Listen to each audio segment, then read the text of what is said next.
नमस्कार दोस्तों, आप सभी का स्वागत है AP education centre YouTube channel पर। आज आपकी क्लास होने वाली है मेरे प्यारे साथियों, रेलवे एग्जाम की मोस्ट इंपॉर्टेंट क्लास होने वाली है, जो आपके परीक्षाओं में 100% प्रश्न जो बार बार पूछे जाते हैं। मैं कहूँगा कि अगर आपको अंतिम रूप से सिलेक्शन लेना है तो वीडियो को पूरा ध्यान से देखना होगा और बातों को समझना होगा। तो मेरे प्यारे साथियों, आज इस वीडियो का टॉपिक रहेगा बायोलॉजी। मैं कहूँगा कि अगर आपको वीडियो पसंद आए, अच्छी लगे तो वीडियो को लाइक कर लीजिएगा और साथ ही साथ चैनल को भी सब्सक्राइब कर लीजिएगा।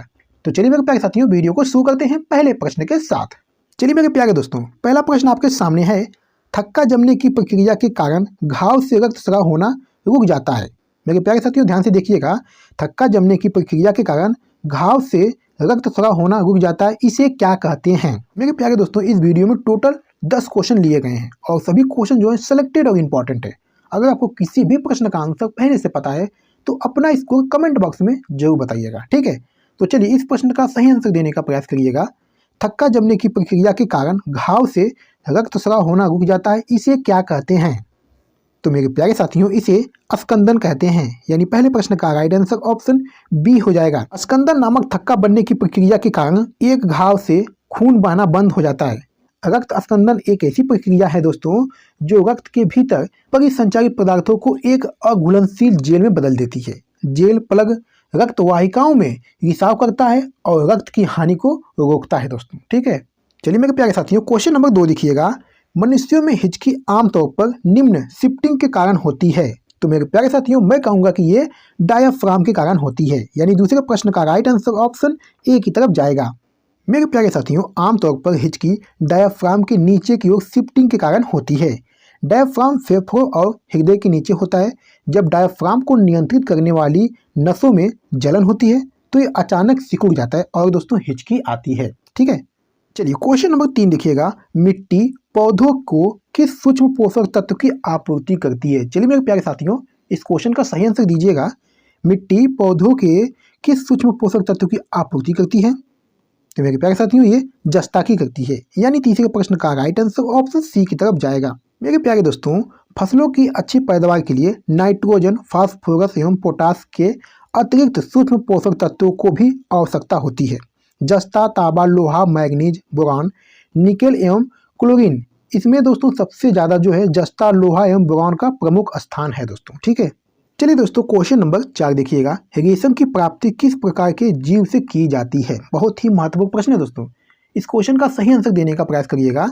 रेशम की प्राप्ति किस प्रकार के जीव से की जाती है। तो मेरे प्यारे साथियों, ये कीट प्रकार के जीव होते हैं, इनसे की जाती है। यानी चौथे प्रश्न का राइट आंसर ऑप्शन ए हो जाएगा। मेरे प्यारे दोस्तों, रेशम की प्राप्ति रेशम कीट से होती है। रेशम कीट एक कीट वर्ग का प्राणी है और इसका वैज्ञानिक नाम दोस्तों बॉम्बिक्स मोरी है। रेशम कीट शहतूत के पत्ता खाता है दोस्तों, ठीक है। रेशम कीट जो है शहतूत के पत्ते खाते हैं। रेशम कीट दोस्तों एक लिंगी होता है, यानी नर और मादा कीट अलग अलग होते हैं दोस्तों। रेशम कीट के लार्वा से रेशम प्राप्त होता है दोस्तों, ठीक है। चलिए क्वेश्चन नंबर 5 देखिएगा। मानव पेशी कोशिकाओं में ऑक्सीजन के अभाव में ग्लूकोज के विखंडन से किस रासायनिक यौगिक का निर्माण होता है। चलिए मेरे प्यारे साथियों, इस क्वेश्चन का सही आंसर देने का प्रयास करिएगा। मानव पेशी कोशिकाओं में ऑक्सीजन के अभाव में ग्लूकोज के विखंडन से किस रासायनिक यौगिक का निर्माण होता है। तो मेरे प्यारे साथियों, ये लैक्टिक अम्ल का निर्माण होता है। यानी पांचवें प्रश्न का राइट आंसर ऑप्शन ए हो जाएगा। चलिए मेरे प्यारे साथियों, क्वेश्चन नंबर 6 देखिएगा। फूल के लाल, गुलाबी, नीले और बैगनी रंग के मुख्य रूप से किस नामक रंजकों से प्राप्त होते हैं। चलिए इस क्वेश्चन का सही आंसर दीजिएगा। बहुत ही महत्वपूर्ण प्रश्न है दोस्तों। फूल के लाल, गुलाबी, नीले और बैगनी रंग मुख्य रूप से किस नामक रंजकों से प्राप्त होते हैं। मेरे प्यारे साथियों, ये एंथोसियानिन से प्राप्त होते हैं। यानी छठे प्रश्न का राइट आंसर दोस्तों ऑप्शन डी हो जाएगा। चलिए मेरे प्यारे साथियों, क्वेश्चन नंबर 7 देखिएगा। एक वृक्ष की छाल के भीतर सजीव कोशिकाओं की पतली परत क्या कहलाती है। मोस्ट इंपॉर्टेंट क्वेश्चन है दोस्तों। एक वृक्ष की छाल के भीतर सजीव कोशिकाओं की पतली परत क्या कहलाती है। चलिए इस प्रश्न का सही आंसर दीजिएगा दोस्तों, गलत मत करिएगा। एक वृक्ष की छाल के भीतर सजीव कोशिकाओं की पतली परत क्या कहलाती है। तो मेरे प्यारे साथियों, ये केबियम कहलाती है। यानी दोस्तों इस प्रश्न का सही आंसर ऑप्शन डी की तरफ जाएगा। एक वृक्ष की छाल के भीतर दोस्तों सजीव कोशिकाओं की पतली परत जो है ये दोस्तों केबियम कहलाती है। यहाँ पर दोस्तों आप देख सकते हैं ठीक है मेरे प्यारे साथियों, पेड़ की छाल के अंदर सजीव कोशिकाओं की पतली परत केबियम कहलाती है। ये परत छाल के ठीक अंदर होती है और इतनी पतली होती है दोस्तों कि इसे केवल माइक्रोस्कोप से ही देखा जा सकता है। केबियम में जीवित छाल और लकड़ी की कोशिकाओं की वृद्धि होती है दोस्तों। चलिए दोस्तों, क्वेश्चन नंबर 8 देखिएगा। निम्न में कौन स्थलीय वास स्थल का एक उदाहरण है? चलिए इस क्वेश्चन का सही आंसर दीजिएगा। निम्न में से कौन स्थलीय वास स्थल का एक उदाहरण है? तो मेरे प्यारे साथियों ये तृणभूमि है, यानी 8वें प्रश्न का राइट आंसर ऑप्शन ए हो जाएगा। मेरे प्यारे साथियों, घास का मैदान, रेगिस्तान और जंगल ये सभी स्थलीय आवास के उदाहरण हैं। स्थलीय आवास वे हैं जो जमीन पर पाए जाते हैं। घास का मैदान पूरी तरह से जमीन पर होता है, इसलिए यह स्थलीय आवास है।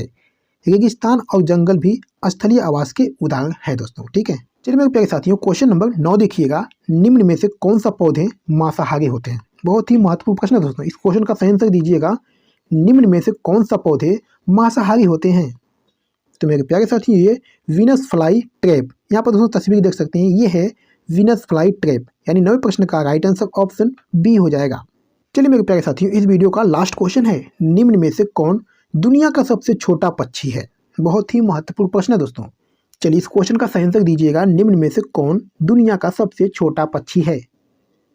तो मेरे प्यारे साथियों ये हंगिंग बर्ड है, यानी दोस्तों 10वां प्रश्न का राइट आंसर ऑप्शन सी हो जाएगा। मेरे प्यारे दोस्तों, हंगिंग बर्ड पक्षी जो है ये दक्षिण अमेरिका में पाया जाता है और इसकी लंबाई दोस्तों 15 से 20 सेंटीमीटर होती है और इसका जो वजन दोस्तों है 1.5 से 1.9 ग्राम तक होता है।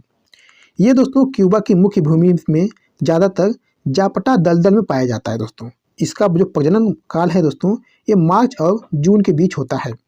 ये दोस्तों एक समय में 2 अंडे देती हैं। ये सभी इंपॉर्टेंट पॉइंट दोस्तों आपको याद रखना है। तो मेरे प्यारे साथियों वीडियो को समाप्त करते हैं और आपने 10 प्रश्नों में से कितने प्रश्न के आंसर सही किए हैं अपना इसको कमेंट बॉक्स में जरूर बताइएगा।